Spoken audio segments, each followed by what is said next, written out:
Assalamualaikum warahmatullahi wabarakatuh. Alhamdulillah wassalatu wassalamu ala Rasulillah. Rabbi shrah li sadri wa yassir li amri wahlul 'uqdatam min lisani yafqahu qawli. Rabbana zidna ilma. Teman-teman, memasuki hari ke-18 sejak agresi Israel ke Gaza, korban jiwa masih terus bertambah dan semakin brutal, semakin parah. Sejauh ini ya, dalam 24 jam terakhir itu ada 407 warga Gaza yang dibunuh, dan mayoritas itu adalah anak-anak dan wanita. Tadi pagi ini pembantaian parah banget, puluhan meninggal di wilayah padat pengungsian di jalur Gaza bagian barat. Dia namanya itu pengungsian Asyati, pengungsian pantai. Dan di antara korbannya itu adalah sahabat saya, namanya itu Toha Bakar. Dia itu kameramen Gaza Media. Nanti bisa lihat videonya di Eye on Palestine. Jadi dia bawa anak kecil yang dia berhasil bantu evakuasi gitu kan, dan masih ada banyak puluhan anak-anak kecil yang dia bilang ya, ada banyak puluhan anak-anak kecil yang masih terjebak di bawah reruntuhan. Dan juga pembantaian di sana sinilah, di wilayah utara ada pembantaian, di wilayah tengah Gaza Tengah ada pembantaian, di wilayah selatan ada pembantaian, termasuk di tempat saya ini di wilayah selatan Khan Yunis ini juga banyak pembantaian sejak dari pagi. Dalam 24 jam ini 407 yang meninggal dan 1000 yang terluka. Jadi kalau kita akumulasi sejak hari pertama sampai hari ke-18 ini sudah sekitar 5.000 tembus lah ya yang meninggal. 70% diantaranya itu wanita dan anak-anak, sementara korban luka ini mencapai angka 17.000. Dan teman-teman, kalau kita melihat polanya ini, serangan-serangan ini tidak hanya menyasar sipil, tapi tim lapangan ya, pasukan-pasukan lapangan ini benar-benar diserang habis. Seperti misalnya petugas ambulan ini, ya Allah, 65 tim medis, petugas ambulan, perawat, dokter itu sudah banyak dibunuhi oleh mereka. Contohnya di Rumah Sakit Ashifa itu ada satu dokter yang sangat terkenal ya di Gaza ini, dia itu spesialis luka bakar. Dan kita tahu dalam kondisi seperti ini tuh pasien yang paling banyak ditemukan itu adalah pasien luka bakar ya, karena kan bom-bom itu kan menghasilkan luka bakar yang sangat masif terhadap para korbannya. Jadi dokter luka bakar ini, spesialis luka bakar ini, dia berhari-hari nggak pulang ke rumah, sekitar seminggu 8 hari dia di rumah sakit Ashifa, karena memang banyak sekali korban yang berdatangan setiap harinya gitu kan. Satu hari dia pulang sebentar untuk melihat keluarganya di rumah, bagaimana kondisi keluarganya gitu kan. Pulang nggak lama, dibom rumahnya. Jadi seperti ada kesengajaan di situ untuk membunuh si dokter ini. Jadi sudah krisis fasilitas medis, sudah krisis tenaga medis, makin krisis lagi dengan dibunuhnya para dokter itu. Tadi malam tim evakuasi juga ada yang dibunuh, ya ada yang dibom gitu kan, mobil dibom dan beberapa luka, ada beberapa meninggal. Dan kita tahu proses evakuasi korban ini nggak gampang teman-teman. Jadi bayangin, satu tower yang berisi 12-14 apartemen itu jatuh, dan mereka harus mengevakuasi korban-korban itu dengan peralatan seadanya. Jadi dibutuhkan banyak tim evakuasi, dan dari hari ke hari itu beberapa tim evakuasi itu malah dibombardir, malah dibunuh oleh penjajah untuk mempersulit proses evakuasi. Belum juga kita bicara jurnalis ya, para jurnalis sudah hampir 20 yang dibunuh itu sampai sekarang itu kan. Ini ada usaha indikasi ke arah genosida massal dan menutup akses dari semua hal. Akses medis berusaha dihambat, akses komunikasi dihambat, akses logistik juga pasti itu dihambat. Dan ya sayangnya sekali lagi dunia hanya bisa menonton, melihat pembantaian di depan mata ini, di depan miliaran pasang mata ini. Satu kasus nih, tadi malam itu contohnya di Rumah Sakit Indonesia di wilayah utara itu sempat mati total karena nggak ada bahan bakar. Dan kemarin saya baca berita itu, beberapa dokter itu melakukan operasi bedah dengan menggunakan cahaya smartphone. Jadi karena nggak ada listrik, terpaksa mereka menggunakan cahaya smartphone. Karena emang sudah nggak ada bahan bakar di Gaza ini, sudah nggak ada lagi pasokan bahan bakar. Intinya kalau punya mobil di Gaza ini nggak bisa gerak ya, karena mobil bensin itu sudah habis. Tinggal ada beberapa solar, itu pun sangat langka solar di Gaza ini. Jadi bayangkan coba, rumah sakit mana di dunia ini yang membedah pasiennya dengan bermodalkan flash smartphone. Bukan cuma itu doang, banyak puluhan korban luka di Gaza ini. Bayangkan, korban luka anak-anak dan wanita itu dioperasi bedah tanpa menggunakan anestesi, tanpa menggunakan obat bius. Ya Allah, itu gimana coba bayangkan. Harus digores lukanya, harus dipotong bagian kulitnya, bagian dagingnya tanpa dibius. Kenapa? Karena emang sudah kekurangan obat bius. Dan kalau kemarin misalnya sempat euforia, ada 20 truk masuk ke Gaza, Teman-teman, di Gaza ini kondisi harian sebelum ada agresi ya, tapi di blokade nih. Bertahun-tahun Gaza ini 2,3 juta warga Gaza ini itu membutuhkan tidak kurang dari 500 truk logistik setiap hari. Sekali lagi, dalam kondisi normal, kondisi blokade normal, nggak ada agresi, per hari itu warga Gaza ini membutuhkan 500 truk logistik untuk memenuhi kebutuhan minimum warga Gaza. Jadi 500 truk itu juga sebetulnya nggak bisa maksimal karena itulah kebijakan blokade Israel ke Gaza. Nah ini masuk 20 truk setelah 17 hari. Bayangin coba. Jadi hampir nggak kerasa dampaknya. Makanya kemarin Kementerian Kesehatan di Gaza ini sudah membuat rilis. Mereka mengatakan bahwa tidak ada satu obat pun yang masuk yang kami terima dari 20 kontainer, 20 truk yang masuk dari Mesir saat itu. Belum lagi logistik lain. Jadi memang jangan kita terkadang itu termakan oleh narasi seolah wah ini adalah sebuah kesuksesan memasukkan 20. Enggak. Jadi narasi yang harus kita baca itu apa? Israel itu melarang ratusan truk untuk masuk dan hanya menyisakan 20. Itu narasinya. Jadi kalau dipresentasikan tuh cuma 0,2% dari kebutuhan minimum yang harus masuk ke Gaza, 20 truk itu. Nah, memang kondisi semakin ya rumit kalau kita bahas ya, dan bombardir juga di malam hari benar-benar intens sekali gitu kan, mengerikan sekali suara-suaranya. Nah ini nih suara-suara pesawat gini nih, ini dekat banget nih. Biasanya nggak lama lagi ada suara bom ke pesawat gini nih. Ya, nah teman-teman saya ingin ya kita bicara yang lebih optimistis lah ya. Nah ini saya tadi dapat sebuah artikel bagus banget nih teman-teman. In takunu ta'lamuna fa innahum ya'lamuna kama ta'lamun. Kalau kalian itu terluka wahai warga Gaza, sesungguhnya musuh kalian juga itu terluka namun bahkan lebih parah. Di sini ada sebuah artikel yang menghitung kerugian Israel sejak dimulainya operasi Taufan Al-Aqsa ini. Saya akan bacakan beberapa poin ya. Pertama, kerugian secara langsung dan tidak secara langsung itu mencapai 100 miliar dolar. Kemudian kerugian secara langsung infrastruktur itu senilai 4 miliar dolar, infrastruktur yang rusak oleh serangan-serangan balasan para pejuang. Kemudian juga ada bursa yang anjlok ya, bursa Tel Aviv itu anjlok sampai 10% dengan nilai kerugian 29 miliar. Rasakan tuh. Kemudian berhentinya produksi gas yang mencapai kerugian 6 miliar dolar. Kemudian juga ada tidak beroperasinya pelabuhan Ashkelon itu membuat kerugian 24 miliar dolar ya, bukan rupiah, dolar ini. Kemudian juga biaya operasi militer selama ini, operasi militer udara ya, itu mencapai 7 miliar dolar. Ini kita baru bicara angka-angka, belum kerugian secara mental. Itu Masya Allah sudah banyak sekali. Sejak awal operasi Taufan Al-Aqsa ini sudah ribuan pemukim Yahudi Israel ini yang mengalami gangguan kejiwaan itu sudah banyak sekali. Itu laporan-laporan ya, ada datanya. Nah, dan kemarin juga teman-teman akhirnya ada beberapa tank baja Israel merangsak masuk ke wilayah Khan Yunis di perbatasan timur. Masuk, mereka kira bakal aman-aman aja kan gitu kan, melihat wah ini nggak ada yang jaga itu. Ternyata ada jebakan di situ. Para pejuang tuh berhasil membuat jebakan dan menyerbu mereka. Satu orang tewas ya, satu tentara Israel tewas dan beberapa luka-luka. Yang terluka itu melarikan diri ke wilayah perbatasan Israel. Mereka meninggalkan tank-tank bajanya di belakang mereka. Ya kita sudah prediksi lah bahwa nggak mungkin sekali mereka masuk perang darat ya dengan kondisi mereka seperti ini gitu ya. Sekali lagi saya katakan bahwa Israel ini sebuah negara negara tanda kutip yang sangat bergantung pada ekonomi mereka gitu. Karena kalau ekonomi mereka ambruk, mereka juga ambruk. Kalau Gaza mah ya sudah biasa, sudah ambruk mah sudah dari awal juga sudah nggak punya duit Gaza mah kan. Artinya mereka nothing tulus lah gitu kalau orang Gaza itu. Sebaliknya orang Gaza kalau mereka terbunuh ya mereka insya Allah syahid, ganjarannya langsung surga. Ada sebagian ulama mengatakan orang syahid itu nggak akan merasakan alam barzah tapi langsung ke surga. Keren banget ya, Allah alam tuh.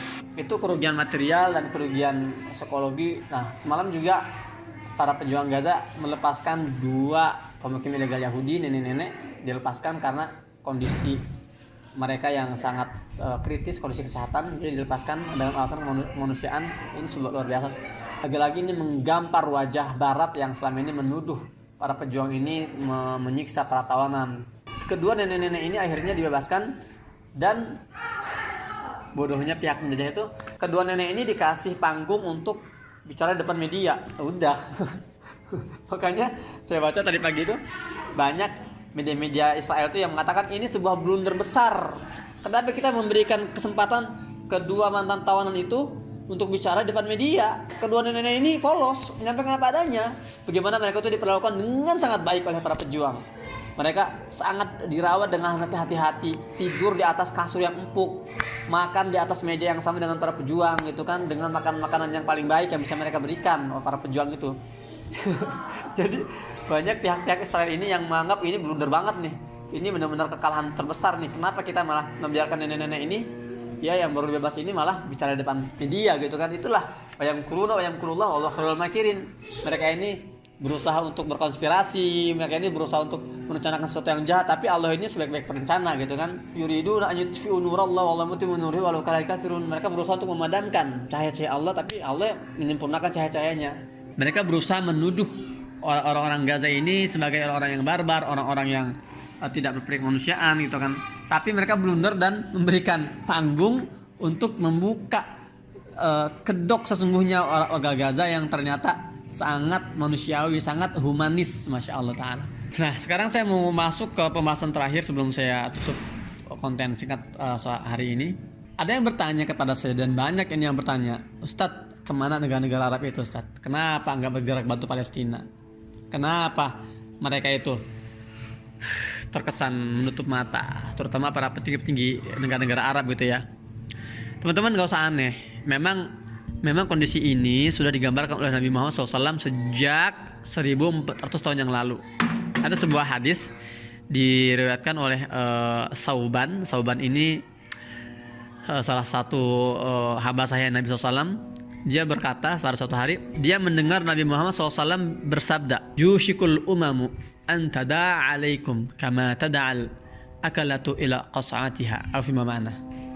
Apa kata beliau, kata Nabi SAW, sudah dekat masa di mana umat-umat, artinya kaum kafir itu, musuh-musuh kalian itu akan saling saling memanggil, saling mengajak, saling neraktir gitu kan. Kama tada'atal akalatu ila qasatiha, seperti hewan-hewan buas yang saling memanggil untuk menyantap buruannya, mangsanya. Kalian bisa ngebayangin gak sih sekelompok hyena misalnya ya, hewan hyena atau singa itu berbondong-bondong ya memangsa buruannya yang sudah mati dan lagi dihabisi gitu ya. Seperti itulah kondisinya kata Nabi. Sudah dekat masa itu. Umat muslim ini posisinya sebagai mangsa, sebagai buruan, sementara musuh-musuh Islam itu sedang menjadi predatornya gitu ya.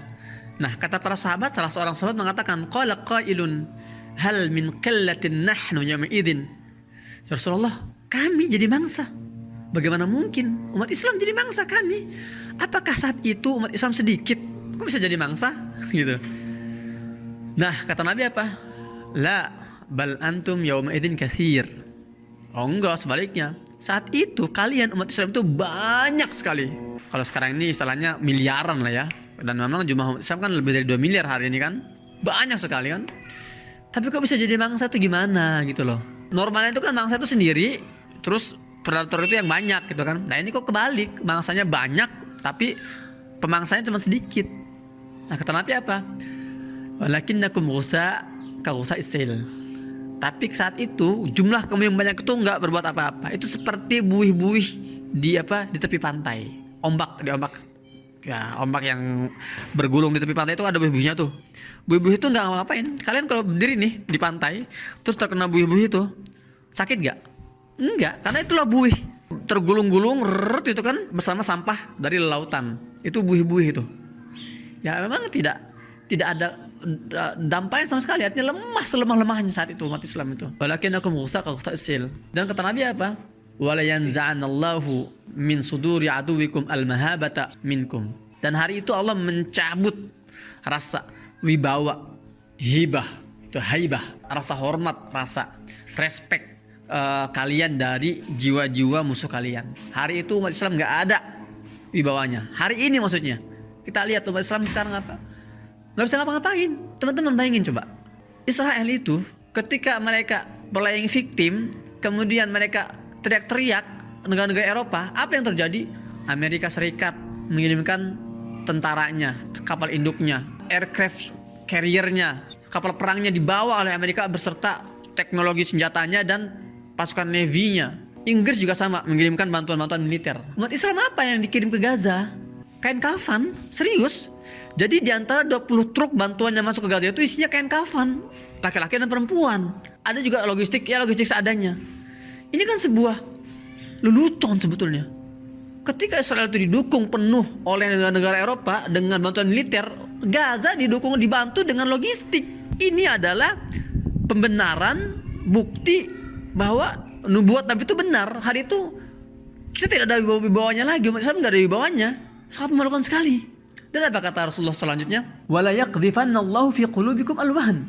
Jadi Allah enggak cuma mencabut rasa wibawa umat Islam dari hati-hati musuh itu, tapi Allah juga meletakkan sebuah penyakit ke dalam hati-hati mayoritas umat Islam saat itu.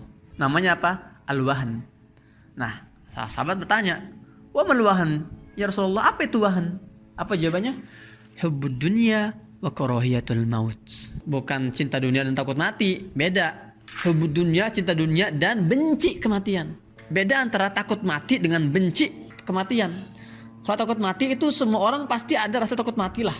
Saya pun terkadang takut. Wah, ini ada bombardir. Gemetar juga saya. Wajar, manusiawi. Tapi kalau sudah benci kematian, itu sudah levelnya level orang-orang kafir sana. Menurut beberapa mufassir, ya, beberapa ulama ketika mentafsirkan hadis ini, mereka mengatakan maksud dari hubbud dunia, cinta dunia ini artinya pelit. Jadi dua sifat utama orang Yahudi itu, pertama hubbud dunia, cinta dunia, artinya pelit, nggak mau berbagi gitu kan sesamanya. Kedua, karahiyatul maut itu artinya itu nggak mau berperang. Jadi pelit dalam berbagi, takut dalam menuju ke medan perang. Itu maksud dari dua itu. Wahan, hubbud dunya wa karahiyatul maut. Nah, jadi teman-teman, ini bisa jadi barometer untuk kita nih. Kira-kira kita hari ini ada gak penyakit itu dalam tubuh kita? Kita baca aja, ya Allah, saya kira-kira kok sulit banget saya kirim infak untuk Palestina.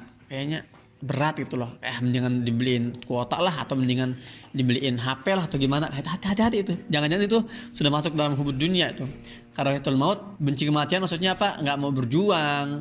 Jangankan berjuang di medan pertempuran, berjuang di media sosial pun nggak mau. Itu sudah karahiyatul maut, itu masuknya jatuhnya itu.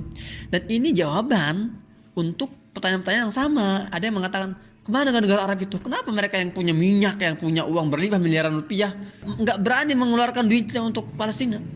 Teman-teman, perjuangan membebaskan Baitul Maqdis ini perjuangan suci, perjuangan mulia, dan Allah hanya memilih hamba-hambanya yang ingin Ia muliakan untuk bisa menjadi bagian dalam perjuangan ini. Sebaliknya, kalau orang itu merasa berat membantu Palestina secara materi, secara moral, secara jiwa raga, artinya memang Allah tidak memilih orang itu. Allah sedang merendahkan nilai orang itu.